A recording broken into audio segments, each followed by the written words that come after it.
This video is about the most efficient means of removing and relocating topsoil. Welcome to relocate!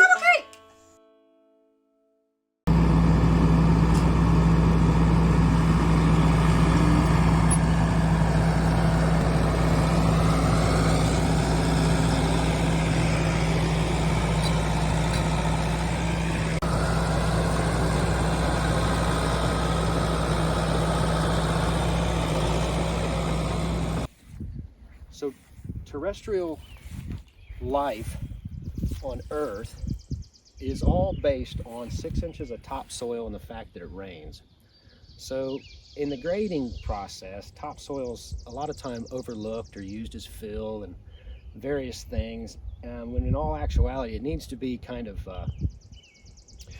allocated, and then you need to allot time for that when you bid your project. Or if it's an hourly project, you need to make the homeowner or client aware of the fact that you can't grow anything in fill dirt, which happens all the time. I see it all the time. I'm not sure why, but it's everywhere.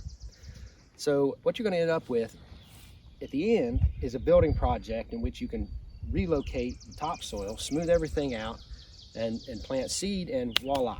And in a couple weeks to a month, you're going to have a yard again.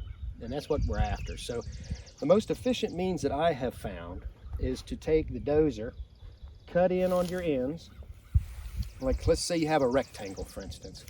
So you're going to cut in both ends like this, because once you start ripping and digging, your dirt's going to want to roll out onto your line, and then you won't have any idea where you're cutting. So I start on both ends, and then I get everything together and I pile it up in a strip down through the middle. And I make that pad, okay, or mound, big enough to accept an excavator. And that's the key, is getting that thing to where your excavator sits flat.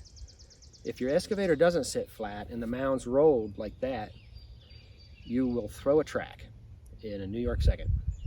Ask me how I know that. So take the dozer, smooth out the top of the pad, or the mound rather, whatever you want to call it, and then you can get to work. And what that means is that if you've ever driven an excavator or operated an excavator any length of time, you realize that you have to be digging against something. And the excavator is good for digging, but it's not so good for smoothing. The dozer, of course, is really just it's like buttering a piece of bread, you know. I mean, that's the tool you want. You don't want to use a fork or something that digs to butter bread, right? So that's kind of what the methodology is. You can clear topsoil with an excavator, but you end up with you know, a lot of fill dirt in the mix, and then something you got to go back over with the dozer anyways. So when you're digging in with that dozer blade, initially you're going to have to penetrate through the thatch, which the dozer blade will actually ride on top of that thatch. You wouldn't think it would, you, 30,000-pound machine, but it will. Thatch is tough. And so you dig in under that thatch, and then you roll that thatch up. And if you don't get enough bite, so you're looking at about 6 inches, but it depends on the soil and how much is there. And if you're in a valley, you're going to have more topsoil, or if you're on top of a ridge, you're going to have less gravity. So you want to dig until you see your color change. So it might take a couple swaths, but if you sneak up on it. With the dozer, it's pretty easy, and you're not losing much time. So if you cut in and you see that, for instance, there's still roots like this, then you know you're still in topsoil. But then if you get down to where the color changes, like you see how this is a slightly lighter color than that, you know you're out of the topsoil. So you got to kind of play it by ear, and you want to get all that topsoil you can because of how important it is. And it's not going to do anybody any good buried 2 feet under the ground.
With any type of dozer work, you want to maintain a plane, no matter what that plane is or slant, but you're all the time trying to work off something or to something or from something, okay? And in this instance, I'd like to come and show everybody kind of what I'm looking at when I'm operating. Because it looks like you're just digging in there all free willy-nilly and plowing. Well, it's not the case. You're actually thinking about what you're doing. So in this case, you see how this blade is riding on that plane over there? I'm going to try to maintain that plane. So that's why I'm taking half cuts and not full cuts. So when you take a full cut, you lose that plane. Even if you leave a foot, you can still maintain that plane. And that still goes with working a slope or anything like that. Of course, dirt works downhill. So you're not going to ever move dirt uphill on a slope. It's kind of difficult with a dozer. So as you're planing it, that dirt's going to come down, and you always maintain that edge. And that's what is the key to happiness right there.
You can see here that we're building that mound that I mentioned earlier. So you cut in your ends, and then you work the topsoil into one great big tube, so to speak. And that's what you'll be seeing me do now.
wanted to point out a few key things about running a dozer. You may or may not notice, and this is, people who run a dozer all the time, it's a gimme, but this took me years in order to figure out and to get comfortable with it. So when you cut, my hand's a dozer. The dozer. Okay, you make that cut, so you're dropping, okay? When you do that, and it's all seat of the pants and you feel it, it took about 3 years for me to get real comfortable with this, okay? It takes a long time, so if you first hop on a dozer, don't expect this is gonna come natural, nor the speed at which I was doing that, okay? When I first started out on that thing, this would have took me about 4 or 5 hours, and it took us an hour to get to this point. So you can see the amount of work that these dozers produce in an hour. It's amazing. So I'm a bulldozer, and as I break over, I have to pull up on the blade, so the blade comes up, and then when I get done, okay, the dozer's gonna sit, so the blade has to come back down. So when you break, the blade comes up, and then blade comes back down. And you learn to feel that, and that's, especially with a 6-way blade, they're awesome like that. And then you also saw my cleanup cuts. So you don't really have to worry about a lot of the little stuff, because you're gonna come back through, kick that blade to the side where your dirt's rolling off that backside, and you're just cleaning that up, take how many other swaths you need to. And then, like I said earlier, if you do this, what you want to do is make sure that you put in a nice flat spot for your excavator so you don't throw a track. You don't want to throw a track in the middle of a field in the middle of nowhere. It just totally ruins your day. You don't have to worry about digging up this topsoil under your mound, because the excavator will get it, and you already have a plane to go by, and then you can clean it up with the dozer at the end. And you don't have to worry about getting a smooth spot on both ends, because you're going to start out on one end with the excavator. So that's why I only smoothed out one end, so I have access with the excavator. I'll work my way back, and then clean it up, finish cleaning that pile up, and voila.